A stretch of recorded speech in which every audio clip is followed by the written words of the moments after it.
This video is brought to you by Gladiator Concealment. Link in the description box below.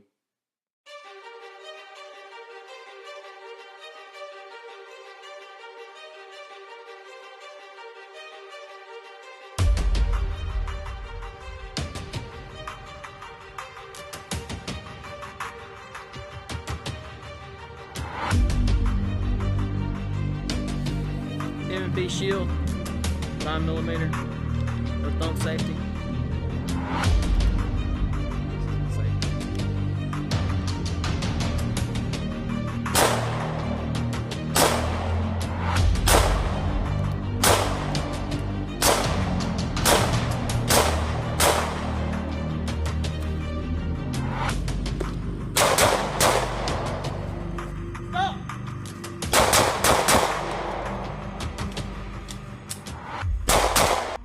What's up, guys? It's Michael and Kyle with AKM Tactical. We appreciate y'all watching. Today we want to talk a little bit about the Smith & Wesson M&P Shield, chambered in 9mm. This is Kyle's gun, so I had one a long time ago. I got rid of it. You know, we've talked about that before. I kind of wished I hadn't, but I did. So I'm gonna let him take the lead on it and talk about it since it's his. Yeah, I figured this was a good pistol to do a review on because it's such a popular pistol right now. So many people are buying it. You can get it for a pretty good price. If you really shop around, you can get it between $350 and $400. This is my personal carry gun. It's in my rotation. You know, I run it on days where I really need to deep conceal something, or maybe I'm just probably honestly feeling a little lazy, want to carry something a little more comfortable than a Glock 26 or 27. It's super thin.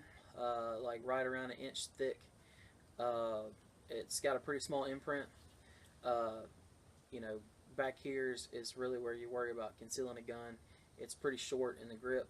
With a flush mag, you can just get that last finger on there. For some of you with big paws, you may not be able to. That pinky might hang off, which honestly, like I don't feel like that's a problem. Some people don't care for it, but you know, it doesn't bother me. It's a good shooter. It's for its size and weight. It's a light recoiling gun. It's not as easy as shooting like a 19 or a 17 or something like that. You will notice a little bit more kick, a little more snap, but honestly, it's perfectly manageable. We'll roll in some footage of me shooting it. The trigger is I guess similar. Now, of course, this is the no safety model. So there's not a safety on the side. Like, that's pretty much a requirement for a carry gun of mine. I'm not going to run anything that's going to have a safety on the side. I will say though, as far as a manual safety for the Shield, now for you manual safety guys, it's really not a good safety. But for you guys that don't want a manual safety, it's not really something that's in the way. Yeah. It's recessed, and like the one I had a manual safety. I never once accidentally flipped it on or couldn't flip it off. I never flipped it on, actually. It never accidentally did what I didn't want it to do. Yeah. So I never had no trouble with that. But what I will say is, if you do buy one that has manual safety, that you would train yourself to flip it off, because you never know what can happen. This one has all of them have this style of safety on the trigger, where the bottom half of the trigger must be pressed in order to engage the striker. I mean, so you can't just press the top of the trigger, whereas Glock has the paddle in the middle that you have to depress in order to fire the gun. Trigger pull on a standard Shield is not great. I kind of prefer a Glock trigger just because that's what I shoot all the time. And I've actually got a Glock 43 sitting here today. This is my wife's everyday carry gun. This is a Glock 43. It's wearing a TLR6 and Ameriglow Hackathorn sights, which is a blacked out rear and a front orange dot. Now the trigger pull on a Glock is the same whether it's a Glock 43 or a 19 or a 30, 34. They're all the same. I'm used to shooting them, which is why I kind of prefer them. So on the Shield, I had a trigger job done, and some of you might say, you know, that's not a great idea, and you might be right. but it's all factory parts. I just, a gunsmith, a local gunsmith had done one on his, and I tried it out, and I liked it, enjoyed it. I hadn't had any trouble out of it. He just lightened it up for me, smoothed it out. But anyways, it's a good trigger. It's a shooter. If you do your job, it'll do its job and put good rounds on target. Of course, it's wearing IDOT Pros, which you'll see that in the B footage. It's got some serrations here at the back, and I guess that does help maybe a little bit. I don't know. I kind of like the serrations in the front to do press checks. The new Shield in 45 does, but they're little baby ones at the bottom. I really don't know. I guess they're made for you to come up under like that and press check. Even though a press check is not really needed on a Shield, because you have this slot in the top where you can clearly see that there's a round in there. You can pull it back a little more if you like, but you can definitely see the brass in there. Takedown is pretty easy. It's got a takedown lever here. You do need something. There's a bar in here that you have to flip down. You are going to need like a flathead screwdriver or something to push that down so you can get the slide off. Whenever you go to put the gun back together, you can slap a magazine in here and it will push that little lever up, and you can put the gun back together, no problem. Easy takedown, easy put back together. I'd previously done a video where I'd taken the sleeves off, but you're going to want to keep these sleeves on because you will over insert this mag and you can damage part of the gun, which I found that to be true. That was the only way I could find out was by doing it. And then, like, as soon as I did it, I think Reed Hendricks came out with a video from Valley Ridge talking about over inserting these mags, which you can do. So yeah, you can do that with any single stack mag. Yeah, and you need to be careful if you're running this gun at the range with these sleeves, because I just pinched the crap out of my finger earlier doing it. So you got to be mindful. You almost have to kind of get them fingers back out of the way before you slam it home. When I carry this gun, I carry a flush mag, and then if I'm carrying on my belt line, I'll carry 2 of these extended mags. So you get 7 plus 1 is 8, plus 8 plus 8. So you get 24 rounds. Some of you would say, hey, that's plenty, and it doesn't take but a couple second, maybe 2 to reload. And for a lot of you guys out there, that's cool. Or some people would even be cool rolling with 7 plus 1. But for me, I just got comfortable. Now this gun here is my 23 with a 800 lumen TLR1, and it's got the Hackathorn sights. We're trying these out and seeing how we like them. I got it on Heather's gun, and we've got it on mine now. This is my home defense gun. This is my first-hand gun. It's a Gen 3 with RTF2 and fishgill serrations. Fishgill serrations serve no purpose because they are facing the wrong way. I would probably, honestly, like at some point, I'd like to get some slab work done on this gun. I don't think the fishgill will ever be like popular and like sought after. I could be wrong.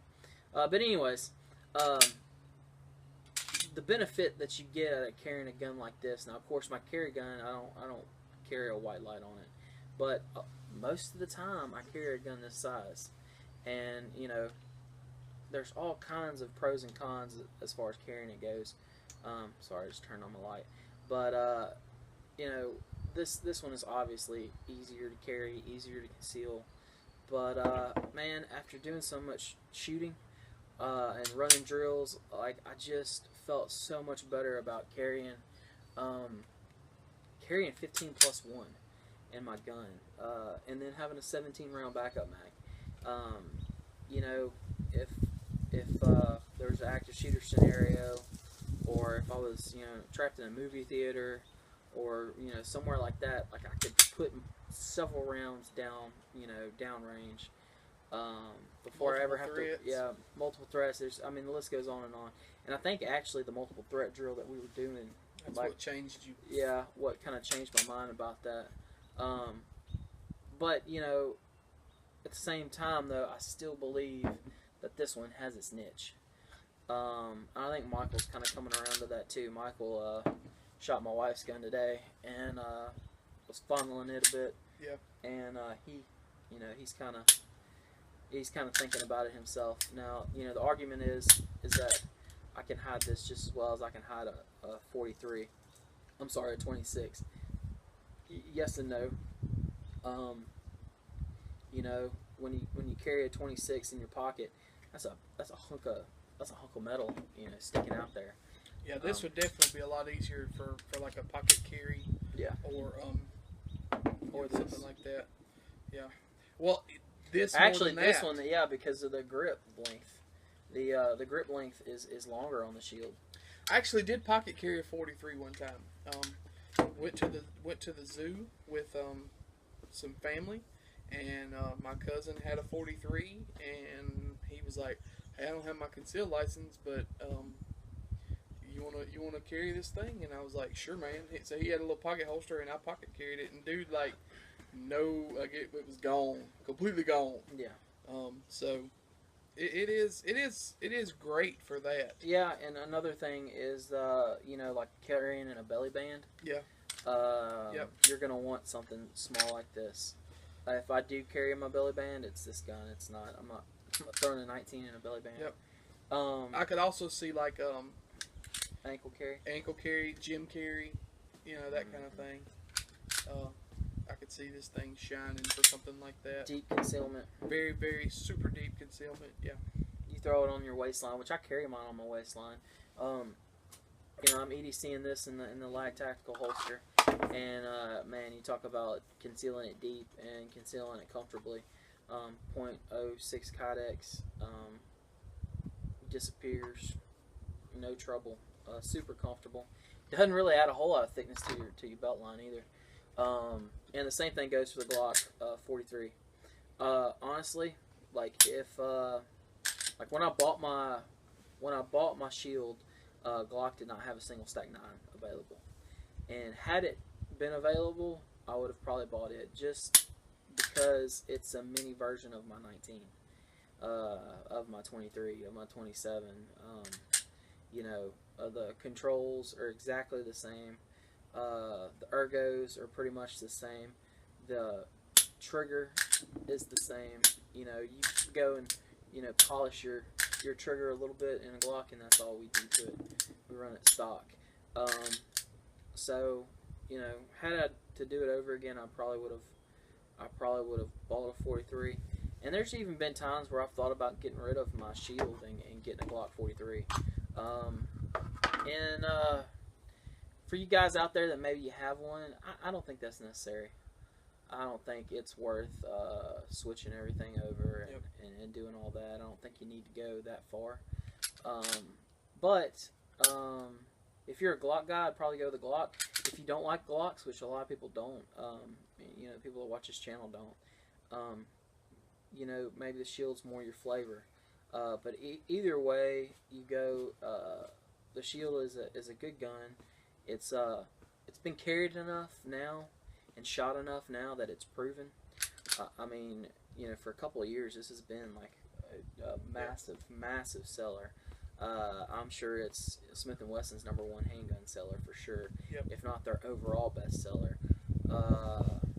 I guess they got that Bodyguard that probably sells a lot, but I don't know. Like right now, this is all the fuss. This and the 43, and they're not exclusive to that class. You've got an XDS, but I will say an XDS is heavier unloaded than a Glock 26. So what's the point in that? There's the Kel-Tec PF9, which is a fire breather, and Kel-Tec generally makes crappy guns that will break on you. So I wouldn't recommend carrying that. There's the Walther PPS. Yep. That is an excellent gun. There's CAR, the PM and the CM9 series. Both of those are excellent guns. You get a little more for your money when you get the CM series. It's more their budget line. It's not quite as nice, but it's a shooter. But I think though, what you find with these two more than you find with the others is aftermarket support and maybe the Walther and the XDS can be included in this, but shootability. I would say that in this category, this gun, the PPS, and the XDS are the most shootable, smallest gun I would really consider carrying like, on a regular basis. I'm not for carrying little 380s. Maybe can see their niche. Maybe if you couldn't get caught carrying, like if it was illegal to carry somewhere, but you were determined to carry, I guess that's not my thing. You know, to me that's not worth it. But I guess if that was your thing. But honestly, like this and this is as small as I'm gonna go. I'm not gonna go any smaller than this for everyday carry. Because you're just so much more capable with this than you are with, you know, a 380. But yeah, this is in my rotation, guys. It makes the cut. I'm not always happy with it, especially when I come to the range, because I'm refilling mags quicker, reloading more often, which is all good practice. But when it comes down to it, like if I'm in a gunfight, I'd much rather have my 19. Yep. I agree. You know, for me, the single stack guns, you know, I had one. I rarely carried it. I had the Shield is what I had. I rarely carried it. I found myself carrying my 19. Mm-hmm. And when I bought my 26, it was kind of like, yeah, I can't ever really see myself going to a single stack gun. But at the same time, there is some times when this gun is just, or the Shield, is just the better choice. It's not ideally what you want to be carrying, but there comes a certain point in time when it might be what you have to carry. Also, for our, you know, we don't have very many female viewers, but for a woman, carrying a single stack is much easier to conceal. Because, you know, a lot of women, I mean, my wife is petite, and there's a big difference when she carries a thicker gun. Yep, I agree with that. You know, for me, the single stack gun, the role that it will play for me is pocket carry. It'll be pocket carry or maybe a backup gun. This is a gun that I could see, and the Shield too. But the 43 more than the Shield is just a gun that I could see putting in my pocket and just kind of that's it. Yeah, honestly, the Shield, and you might pocket carry the Shield, and you might have, but the Shield really pushes it as far as pocket carry goes. Yeah, the Shield is more geared towards inside the waistband. Yeah, the 43 is easier to pocket carry because it's shorter this way. Yep. But you're pushing it if you're going to carry the M&P in a pocket. Yep.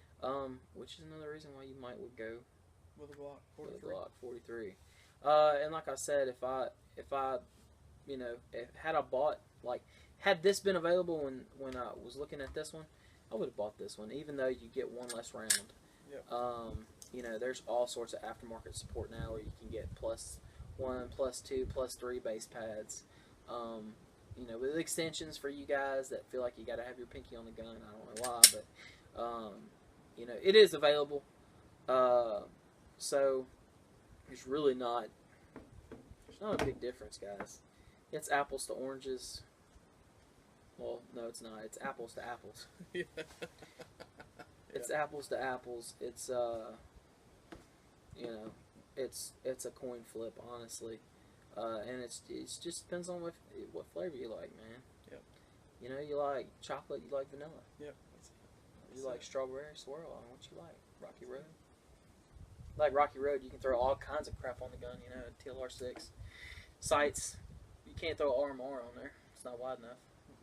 Extended base pads. You can get a purple holster if you like. My wife has a purple holster. I guess you've probably seen that in the B footage, but yeah, and that's mainly just to kind of differentiate our gear. But yeah, man, if we gear checked one of you guys and you were carrying this, you'd be squared away. It wouldn't dock you any points. That's right. You got anything else, man? That's about it. Guys, we appreciate y'all watching. Like, share, subscribe. If you have any questions or comments, you can leave them in the comment section below, or you can jump over to the Facebook page and message us there. We usually tend to get into a more in-depth conversation over there as opposed to here on YouTube. We will leave links to all of our social media outlets in the description box below. But as always, guys, we appreciate it, and y'all be safe.